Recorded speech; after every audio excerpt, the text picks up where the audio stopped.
وبركاته.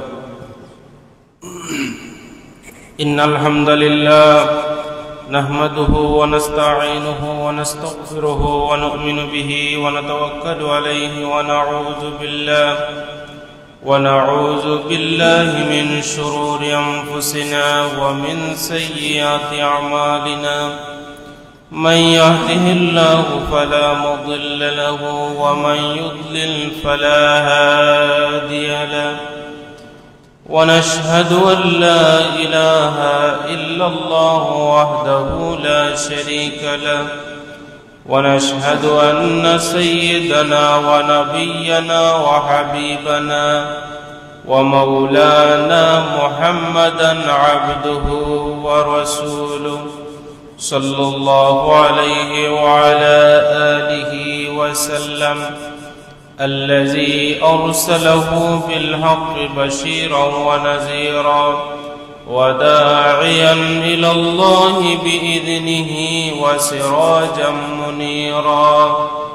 أما بعد، فقد قال الله تعالى في كلامه المجيد: أعوذ بالله من الشيطان الرجيم.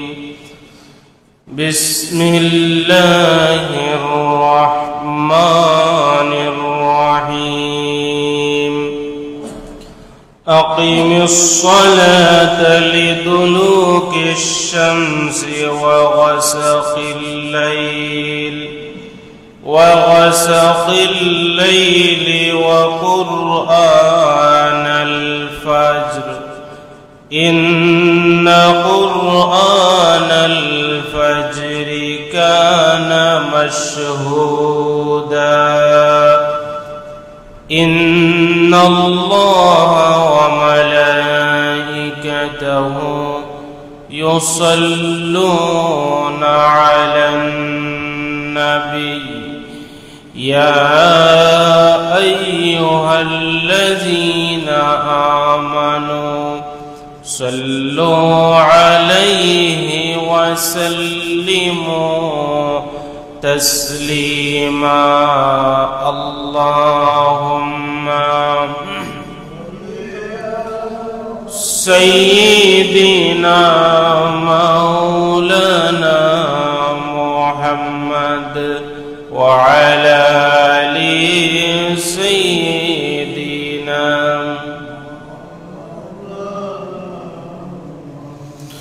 रहमत आलम जहां का सब उजाला कर दिया, रहमत रहमान का मरकज मदीना बन गया।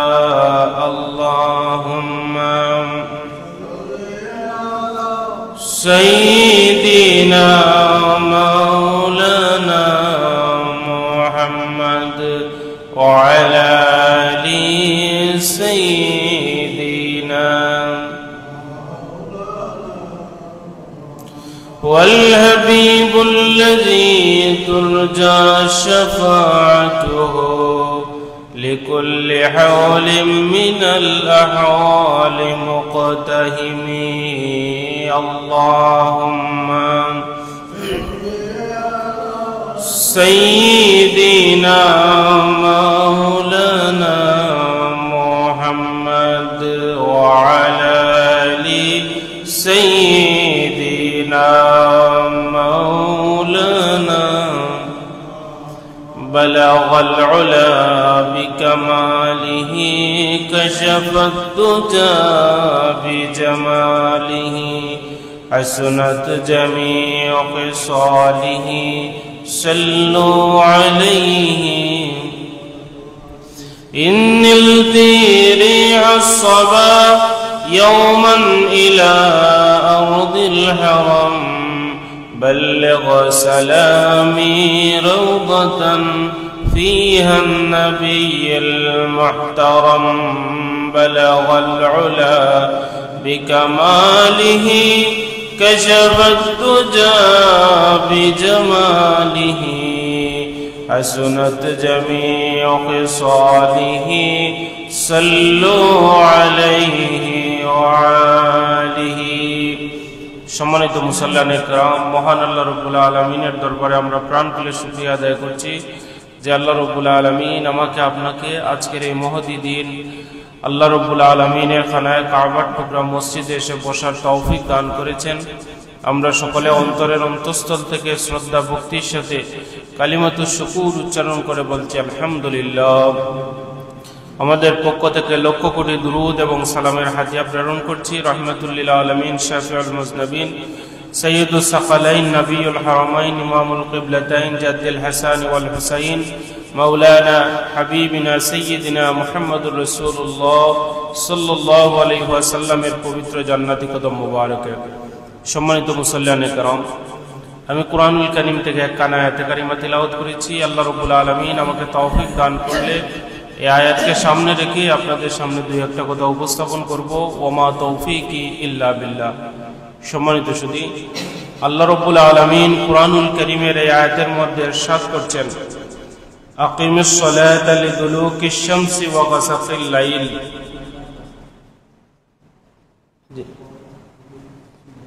ইলা গাসাকিল লাইল ওয়া কুরআনাল ফাজর ইন্না কুরআনাল ফাজরি কানা মাশহুদা।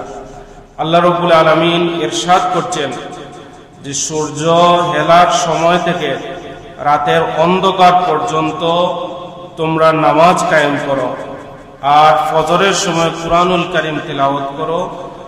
আর ফজরের সময় কুরআনুল কারীম এই জন্য তিলাওয়াত করবে কারণ ফজরের সময় সমাবেশ ঘটে। এই হচ্ছে এই আয়াতের অনুবাদ। সম্মানিত সুধী, এই আয়াতের মধ্যে আল্লাহ রাব্বুল আলামিন দুইটা নামাজের কথা বিশেষভাবে গুরুত্ব আরোপ করেছেন। এক হচ্ছে ফজরের নামাজ, আরেক হচ্ছে আসরের নামাজ। আল্লাহ রাব্বুল আলামিন আমাদের উপর 5 ওয়াক্ত নামাজ ফরজ করে দিয়েছেন। মুমিন মাত্রই তারা 5 ওয়াক্ত নামাজের প্রতি যত্নবান থাকবে। এটা হচ্ছে আমাদের দায়িত্ব, আমাদের কর্তব্য। আমাদের এই মহান ইবাদত থেকে দূরে সরানোর জন্য ইবলিস সে সব সময় চেষ্টা চালিয়ে যায়। এই জন্য নামাজের সময় এই ইবলিসের চেষ্টার কারণে আমাদের নিকট গাফলতি চলে আসে, অবহেলা চলে আসে, আর এর পরিণতি হয় আমরা নামাজটা ছেড়ে দেই। আর এই নামাজটা ছেড়ে দেওয়া মুমিনের জন্য, মুসলমানের জন্য অত্যন্ত ক্ষতির কারণ, যেটা হয়তো আমরা উপলব্ধি করতে পারছি না, কিন্তু এটা আমাদের জন্য একটা ভয়াবহ ক্ষতির কারণ নামাজ ছেড়ে দেওয়া। বিশেষ করে এই আয়াতের মধ্যে আল্লাহ রাব্বুল আলামিন দুইটা নামাজের কথা বেশি গুরুত্ব দিয়েছেন। এক হচ্ছে ফজরের নামাজ আর এক হচ্ছে আসরের নামাজ। আল্লাহ রাব্বুল আলামিন কুরআনুল কারীমের মধ্যে ইরশাদ করছেন হাফিজু আলাস সালাওয়াতি ওয়াস সালাতিল উস্তা, তোমরা প্রত্যেক নামাজের প্রতি যত্নবান হও, সব নামাজের প্রতি যত্নবান হও, বিশেষ করে মধ্যবর্তী নামাজের প্রতি যত্নবান হও। মধ্যবর্তী নামাজ বলতে এখানে আসরের নামাজকে আল্লাহ রাব্বুল আলামিন বুঝিয়েছেন। এই আয়াতের মধ্যে আল্লাহ রাব্বুল আলামিন 5 ওয়াক্ত নামাজের কথা বলেছেন আর মধ্যবর্তী নামাজ অর্থাৎ আসরের নামাজের কথা বলেছেন। কুরআনুল কারীমের অন্য একটি আয়াতের মধ্যে আল্লাহ রাব্বুল আলামিন ইরশাদ করছেন ওয়াসাব্বিহ বিহামদি রাব্বিকা ক্বাবলা তুলুইশ শামসি ওয়া ক্বাবলা গুরুবিহা। সূরা তাহার এই আয়াতের মধ্যে আল্লাহ রাব্বুল আলামিন বলছেন তোমরা আল্লাহ রাব্বুল আলামিনের গুণ কীর্তন করো, প্রশংসা করো এবং তোমরা নামাজ পড়ো ক্বাবলা তুলুইশ শামস, সূর্য উদয়ের আগে, এবং ওয়া ক্বাবলা গুরুবিহা, এবং সূর্য অস্ত যাওয়ার আগে। সূর্য উদিত হওয়ার আগের নামাজ হচ্ছে ফজরের নামাজ, আর সূর্য অস্ত যাওয়ার আগের নামাজ হচ্ছে আসরের নামাজ। তাহলে এই দুইটা আয়াত থেকে ফজরের নামাজের গুরুত্ব বোঝানো হয়েছে, আসরের নামাজের গুরুত্ব বোঝানো হয়েছে। আসুন আমরা আজকে বিশেষ করে এই ফজরের নামাজের কিছু ফজিলত নিয়ে আপনাদের সামনে আলোচনা করি। এই নামাজ নিয়ে আমাদের যত অবহেলা, যত আমাদের গাফলতি, এই নামাজটা সবচেয়ে বেশি হয়। আমাদের ঘুমের কারণে, ব্যস্ততার কারণে আমরা নামাজটাকে ছেড়ে দিই। আমরা নামাজটাকে, আমাদের ব্যস্ততাকে আগে রাখি, নামাজকে আমরা পরে রাখি। আসুন এই নামাজের কিছু গুরুত্ব, ফজিলত যদি আমরা উপলব্ধি করতে পারি তাহলে এই নামাজকে আরো বেশি আমরা গুরুত্ব সহকারে আদায় করতে পারবো ইনশাআল্লাহ। সম্মানিত সুধী, প্রথমত আল্লাহ রাব্বুল আলামিন এই ফজরের সময়ের ফজরের নামাজের কসম খেয়েছেন কুরআনুল কারীমে। আল্লাহ রাব্বুল আলামিন বলছেন ওয়াল ফাজর ওয়া লায়ালিন আশর, ফজরের শপথ এবং 10 রাত্রির শপথ। কসম করা হয় কোন জিনিসের? আল্লাহ রাব্বুল আলামিন কসম সেই জিনিসের করেন কোন জিনিসের গুরুত্ব বোঝানোর জন্য আল্লাহ তাআলা কসম করেন। যেমন ওয়াল আসর, আসরের গুরুত্ব বেশি, এই জন্য আসরের কসম আল্লাহ তাআলা করেছেন। ফজরের গুরুত্ব বেশি, এই জন্য আল্লাহ রাব্বুল আলামিন ফজরের কসম করেছেন। তার মানে অন্যান্য নামাজের তুলনায় এই নামাজের গুরুত্ব আমাদের নিকট অনেক বেশি। সম্মানিত মুসল্লিয়ানে কেরাম, আর আমি যে আয়াতে কারিমা তিলাওয়াত করেছি, এই আয়াতে কারিমার শেষে আল্লাহ রাব্বুল আলামিন বলছেন ইন্না কুরআনাল ফাজরি কানা মাশহুদা, তোমরা ফজরের নামাজের পর তোমরা কুরআনুল কারীম তিলাওয়াত করো। কেন কুরআনুল কারীম তিলাওয়াত করবে? কারণ ওই সময় সমাবেশ ঘটে। কিসের সমাবেশ ঘটে? মুফাসসিরিনে কেরামরা এর দুইটা অর্থ এনেছেন। একটা অর্থ এনেছেন যে এই সময় ফেরেশতাগণ ফজরের সময় কুরআন তিলাওয়াতের কথা আল্লাহ রাব্বুল আলামিন এই জন্য বলেছেন, এই সময় ফেরেশতারা উপস্থিত থাকেন। সুবহানাল্লাহ। আল্লাহ রাব্বুল আলামিন দুই প্রকারের ফেরেশতা তৈরি করেছেন মানুষের জন্য। কোন ফেরেশতাদেরকে আল্লাহ রাব্বুল আলামিন নিযুক্ত করেন ফজরের সময়, আর কিছু ফেরেশতাকে আল্লাহ তাআলা নিযুক্ত করেন আসরের সময়।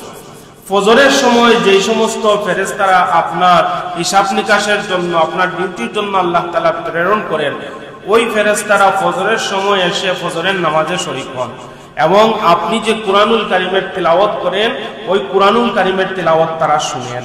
সুবহানাল্লাহ। আর আরেকটা মত এসছে যে ফজরের সময়, এখানে সমাবেশ বলতে বোঝানো হয়েছে ফজরের সময় মুসল্লিরা যে নামাজের মধ্যে দাঁড়িয়ে কুরআনুল কারীমের তিলাওয়াত শুনবে সেটাকে বুঝিয়েছেন। এই জন্য ফজরের নামাজের কুরআনুল কারীমের তিলাওয়াত একটু লম্বা হয়, অন্য নামাজের তুলনায় ফজরের নামাজের তিলাওয়াত লম্বা হয়। এখন একজন মানুষ যদি ফজরের নামাজ পড়তে না পারে তাহলে তার জীবনের অনেক কল্যাণ থেকে সে বঞ্চিত হয়ে গেল, অনেক বরকত থেকে সে বঞ্চিত হয়ে গেল, আল্লাহ রাব্বুল আলামিনের রহমত থেকে সে বঞ্চিত হয়ে গেল। সম্মানিত সুধী, তারপর ফজরের নামাজ যদি একজন ব্যক্তি পড়ে তার অন্তরের মধ্যে ঈমানের পাওয়ার আল্লাহ তাআলা বৃদ্ধি করে দেন। সুবহানাল্লাহ। যেমন হাদিস শরীফের মধ্যে আসছে, সাইয়্যিদুনা আবু হুরায়রা রাদিয়াল্লাহু তাআলা আনহু ইরশাদ করছেন, ইন্না আথকালা সলাতি আলাল মুনাফিকিনা সলাতাল ইশা'i ওয়া সলাতাল ফাজর, একজন মুনাফিক ব্যক্তির জন্য দুইটা নামাজ বড় বেশি কষ্টকর। একটা হচ্ছে এশার নামাজ আর একটা হচ্ছে ফজরের নামাজ। তার মানে একজন মানুষ যদি ফজরের নামাজ অবহেলা করে ছেড়ে দেয় এবং এশার নামাজ অবহেলা করে ছেড়ে দেয়, তার মানে তার মধ্যে মুনাফিকের খাসলত প্রবেশ করে ফেলেছে। নাউযুবিল্লাহ। এই অভ্যাস যদি কারো থাকে তাহলে মনে করতে হবে তার মধ্যে মুনাফিকের স্বভাব চলে এসেছে। আর রাসূল বলছেন মুনাফিকদের জন্য এই দুইটা নামাজ বড় বেশি কষ্টকর, এশার নামাজ, ফজরের নামাজ। আল্লাহ রাসূল বলছেন, লাউ ইয়ালামুনা মা ফিহা আল্লা আতাউহুমা ওয়ালাউ হাবওয়া, একজন মানুষ যদি জানতো ফজরের নামাজে আল্লাহ রাব্বুল আলামিন, এশার নামাজে এবং ফজরের নামাজে আল্লাহ রাব্বুল আলামিন কি পরিমাণ নিয়ামত এবং কি পরিমাণ আল্লাহর পক্ষ থেকে বারাকা দান করেছেন, ওই মানুষটা হামাগুড়ি দিয়েও হলেও নামাজে উপস্থিত হয়ে যেত। এত বরকত আল্লাহ রাব্বুল আলামিন ওই সময়ের নামাজে রেখেছেন। তাহলে আমরা পেলাম কি, যে যদি কোনো মানুষ ফজরের নামাজ যদি পড়ে তাহলে তার ঈমানি শক্তি বৃদ্ধি পায়, মুনাফিকি স্বভাব দূরীভূত হয়, মানুষটা মুমিন হয়, মানুষটা পরহেজগার হয়, মানুষটা আল্লাহওয়ালা হয়। তারপর একজন মানুষ যদি ফজরের নামাজ পড়ে তাহলে ওই মানুষটা সারাদিন আল্লাহ রাব্বুল আলামিনের জিম্মায় চলে যায়। আপনি ফজরের নামাজ পড়লেন, আপনি আল্লাহর জিম্মায় চলে গেলেন। আল্লাহর জিম্মা বলতে কি, আল্লাহর অধীনে আপনি চলে গেলেন। আল্লাহ রাসূল সাল্লাল্লাহু আলাইহি ওয়াসাল্লাম ইরশাদ করেন, মুসলিম শরীফের হাদিস, মান সাল্লা সালাতাস সুবহে, যেই ব্যক্তি ফজরের নামাজ আদায় করলো, ফাহুয়া জিম্মাতিল্লাহ, ওই ব্যক্তি সরাসরি আল্লাহ রাব্বুল আলামিনের জিম্মায়, আল্লাহর অধীনে সে চলে গেল, আল্লাহর অধীনে সে চলে গেল। ইমাম কুরতুবী রাহিমাহুল্লাহ আল্লাহর জিম্মার ব্যাখ্যা তিনি করেছেন, ফি আমানাল্লাহি ওয়া জাওয়ারা, একজন ব্যক্তি আল্লাহর জিম্মায় যাওয়া বলতে তার নিরাপত্তা আল্লাহ রাব্বুল আলামিন দান করবেন, আর ওই ব্যক্তিটা আল্লাহর আশ্রয়ে চলে গেল। ফজরের নামাজ যদি কেউ পড়ে তাহলে ওই ব্যক্তি আল্লাহর আশ্রয়ে এসে চলে গেল এবং তার নিরাপত্তার দায়িত্ব আল্লাহ তাআলা নিয়ে নেন। সুবহানাল্লাহ। এরপর একজন ব্যক্তি যদি ফজরের নামাজ যদি পড়ে তাহলে ওই ব্যক্তির আমলনামার সাক্ষী ফেরেশতারা হয়ে যান। সুবহানাল্লাহ বলেন। ওই ব্যক্তির আমলনামার সাক্ষী তারা হয়ে যান, ফেরেশতা হয়ে যান।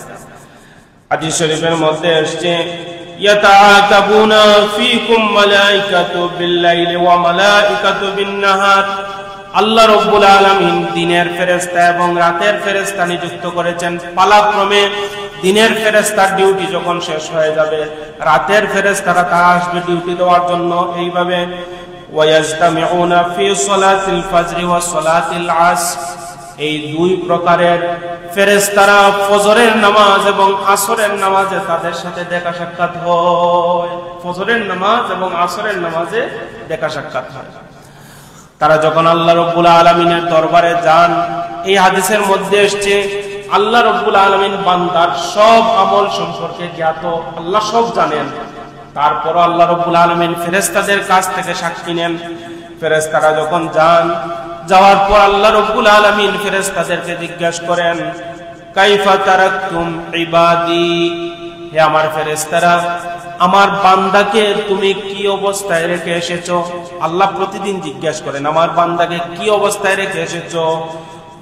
যারা ফজরের সময় আসছে তারা আল্লাহ রাব্বুল আলামিনকে বলবে, আল্লাহ তারাকনাহুম, আমরা তাদেরকে রেখে এসেছি, ওয়া হুম ইউসাল্লুন, তারা নামাজ আদায় করতেছে। আমরা তাদেরকে রেখে এসেছি, তারা নামাজ আদায় করতেছে। আবার তারা আল্লাহ রাব্বুল আলামিনকে বলবেন, আল্লাহ আমরা তাদেরকে ওয়া আতাইনাহুম, এমন অবস্থায় রেখে এসেছি তারা নামাজ আদায় করতেছেন, ওয়া হুম ইউসাল্লুন, তারা নামাজ আদায় করতেছেন।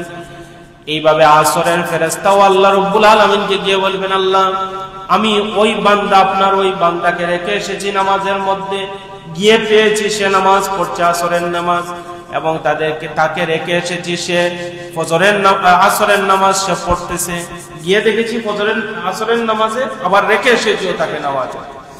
তখন আল্লাহ রাব্বুল আলামিন ফেরেশতাদেরকে বললেন, যে ফেরেশতারা তোমরা সবাই সাক্ষ্য দিয়েছো আমার বান্দাটা নামাজের মধ্যে ছিল। তাদের সবার সাক্ষী কি ছিল? বান্দাটা নামাজের মধ্যে ছিল। আল্লাহ রাব্বুল আলামিন বলেন, বান্দারে, আমার এই বান্দার নামায়ে আমলনামার মধ্যে লিখে দাও সে দিন রাত 24 ঘন্টা নামাজের মধ্যে কাটিয়ে দিয়েছে। যদি 5 ওয়াক্ত নামাজ এইভাবে পড়তে পারেন তাহলে এই যে টুকটাক অবসর সময়, এই সময়টাও ইবাদতের মধ্যে গণ্য হয়ে যায়। সুবহানাল্লাহ।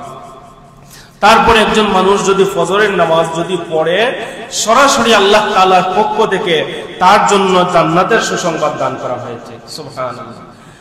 হাদিস শরীফের মধ্যে এসেছে, আবু মুসা রাদিয়াল্লাহু তাআলা আনহু ইরশাদ করেন, আল্লাহর রাসূল সাল্লাল্লাহু আলাইহি ওয়াসাল্লাম ইরশাদ করেন, মান সাল্লাল বারদাইন দাখালাল জান্নাহ, কোন ব্যক্তি যদি 2 ঠান্ডার নামাজ যদি আদায় করতে পারে, আল্লাহ রাব্বুল আলামিন তাকে জান্নাত দান করে দিবে। 2 ঠান্ডার নামাজ, 2 ঠান্ডা, এক হচ্ছে এশার নামাজ, আরেকটা হচ্ছে ফজরের নামাজ। যদি এই নামাজ যদি মানুষ কায়েম করতে পারে, আমার রাসূল সাল্লাল্লাহু আলাইহি ওয়াসাল্লাম বলছেন তাকে আল্লাহ রাব্বুল আলামিন জান্নাত দান করে দিবে। সুবহানাল্লাহ। তারপর ফজরের নামাজের 6 নম্বর গুরুত্ব হচ্ছে, কোন ব্যক্তি যদি ফজরের নামাজ এবং এশার নামাজ যদি পড়ে, সারা রাত্রি ইবাদতের মধ্যে থাকার সওয়াব আল্লাহ তাআলা দান করেন। হাদিস শরীফের মধ্যে আসছে, উসমান ইবনে আফফান রাদিয়াল্লাহু তাআলা এই হাদিসটা বর্ণনা করছেন, আল্লাহর রাসূল সাল্লাল্লাহু আলাইহি ওয়াসাল্লাম ইরশাদ করেন, মান সাল্লাল ইশা ফিল জামাতি ফাকান্নামা কামা নিসফাল লাইল, আল্লাহর কোন বান্দা যদি এশার নামাজ জামাতে আদায় করে, আল্লাহ রাব্বুল আলামিন তার নামায় আমল নামার মধ্যে অর্ধরাত্রি ইবাদত বন্দেগীর সওয়াব দান করে দেন। এশার নামাজ পড়লেন, অর্ধরাত্রির ইবাদতের সওয়াব আল্লাহ তাআলা দান করলেন। তারপর ওয়ামান সাল্লাস সুবহু ফিল জামাতিন ফাকান্নামা সাল্লাল লাইলা কুল্লা, আর যদি তারপর সে ফজরের নামাজ যদি জামাতে এসে পড়ে ফেলে, আল্লাহ রাব্বুল আলামিন তার সারা রাত্রি ইবাদতের সওয়াব তার নামায় আমল নামায় লিখে দিবেন। সুবহানাল্লাহ। ফজরের এশার নামাজ জামাতে পড়লেন, ঘুমিয়ে পড়লেন, আবার ফজরের নামাজ পড়লেন, সারা রাত্রি ইবাদতের সওয়াব আল্লাহ রাব্বুল আলামিন আপনার নামায় আমল নামায় দান করে দিবেন। সুবহানাল্লাহ। তারপর এই ফজরের নামাজের 7 নম্বর যে ফজিলত গুরুত্ব, সেটা হচ্ছে আল্লাহ রাব্বুল আলামিন ওই বান্দাকে দিদার নসিব করে দিবেন। সুবহানাল্লাহ।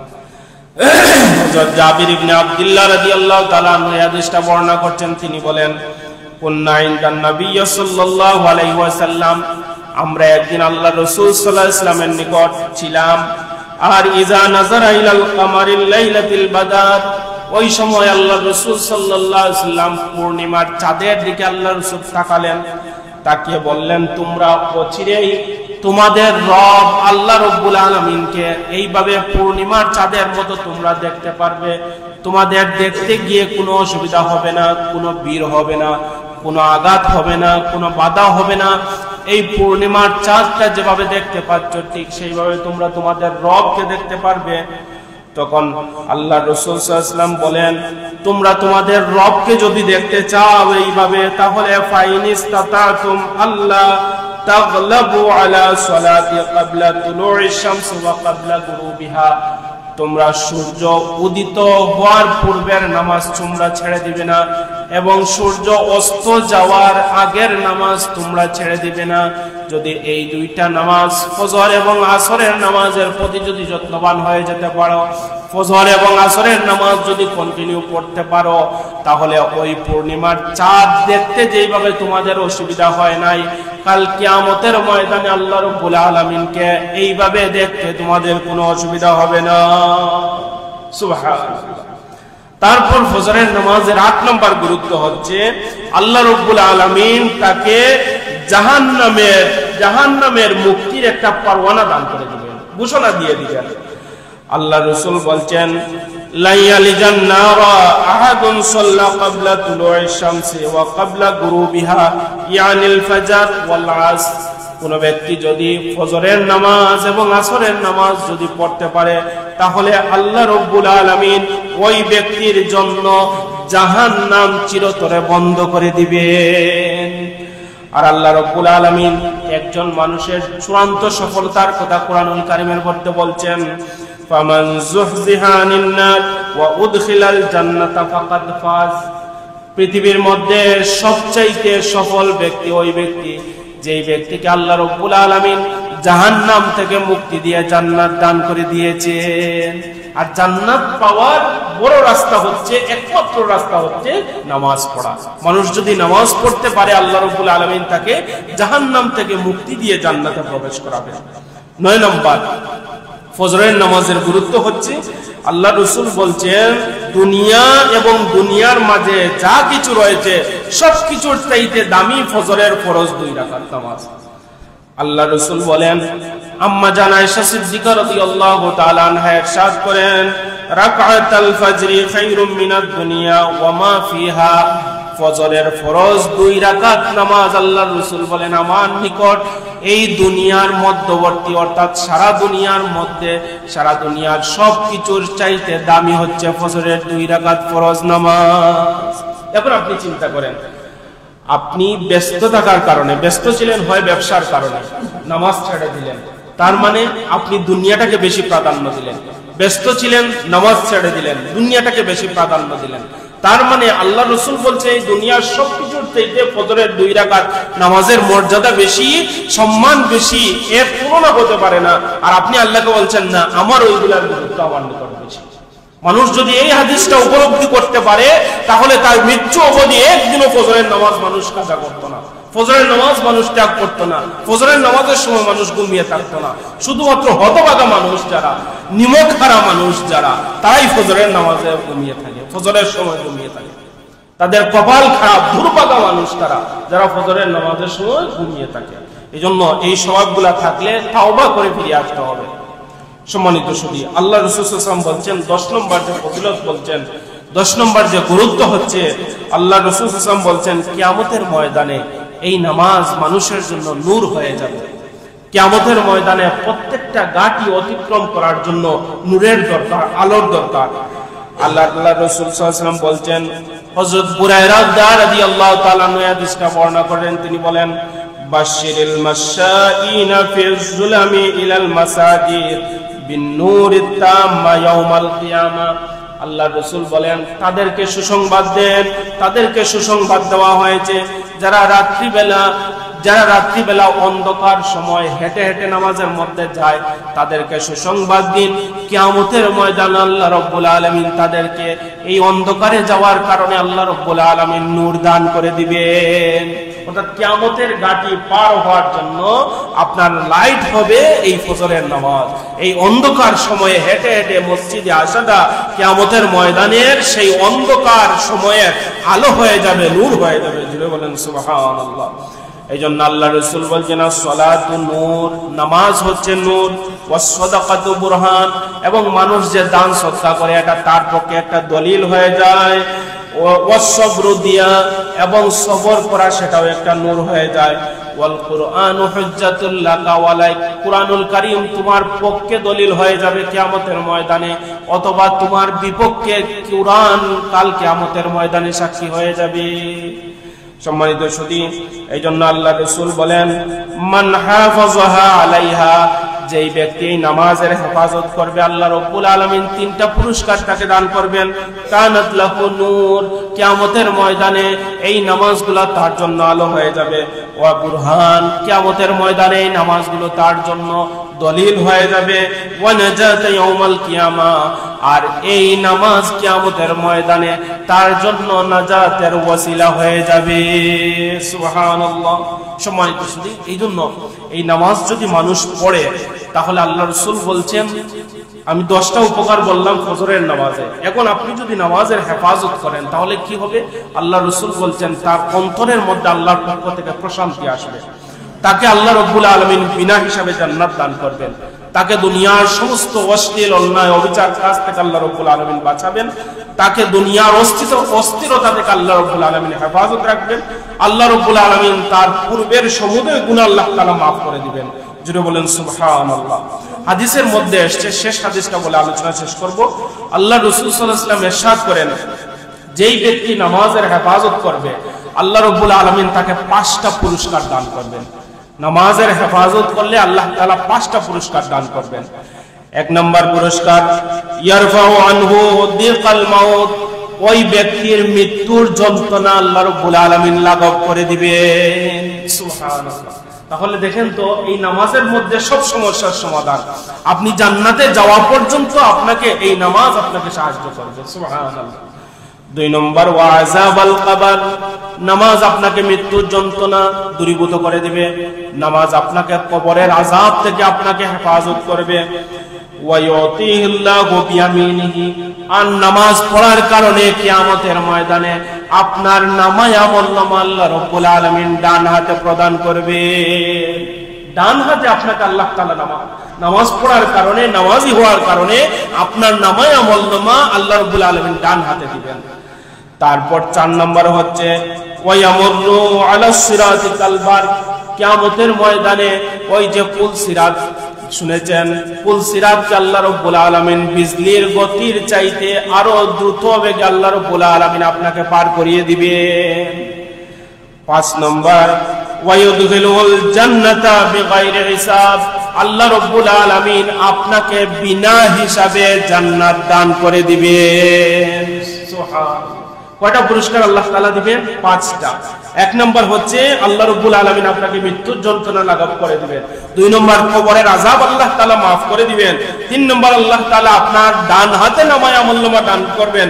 4 নম্বর কিয়ামতের ময়দানে বিদ্যুৎ গতির চাইতে আরো দ্রুত বেগে ফুলসিরাতের ঘাট আল্লাহ তাআলা আপনাকে পার করে দিবেন। আর 5 নম্বর হচ্ছে আল্লাহ রাব্বুল আলামিন বিনা হিসাবে আপনাকে জান্নাতে প্রবেশ করাবেন। আসুন আমরা নামাজের প্রতি যত্নবান হই, নামাজকে জীবনের সবচেয়ে বেশি গুরুত্ব দিয়ে এই নামাজকে আমরা আদায় করি। আল্লাহ রাব্বুল আলামিন এই জীবনটা আমাদের জন্য সুন্দর করে সাজিয়ে দিবেন। আল্লাহ রাব্বুল আলামিন আমাকে আপনাকে সবাইকে কবুল করুন, নামাজি হিসাবে কবুল করুন। ওয়া আখিরু দাওয়ানা আনিল হামদুলিল্লাহি রাব্বিল আলামিন। সাল্লাল্লাহু আলা সাইয়্যিদিনা ওয়া মাওলানা মুহাম্মদ ওয়া আলা আলিহি ওয়া আসহাবিহি ওয়া সাল্লাম। সাল্লাল্লাহু আলা সাইয়্যিদিনা ওয়া মাওলানা মুহাম্মদ ওয়া আলা আলিহি ওয়া আসহাবিহি ওয়া সাল্লাম। আল্লাহুম্মা আমিন। الحمد لله رب العالمين والعاقبة للمتقين والصلاة والسلام على رسوله الأشرف الأنبياء والمرسلين وعلى آله وأصحابه أجمعين. رب اجعلني مقيم الصلاة ومن ذريتي ربنا وتقبل دعاء. رب ارحمهما كما ربياني صغيرا. بفضل سبحان ربك رب العزة عما يصفون وسلام على المرسلين والحمد لله رب العالمين. آمين.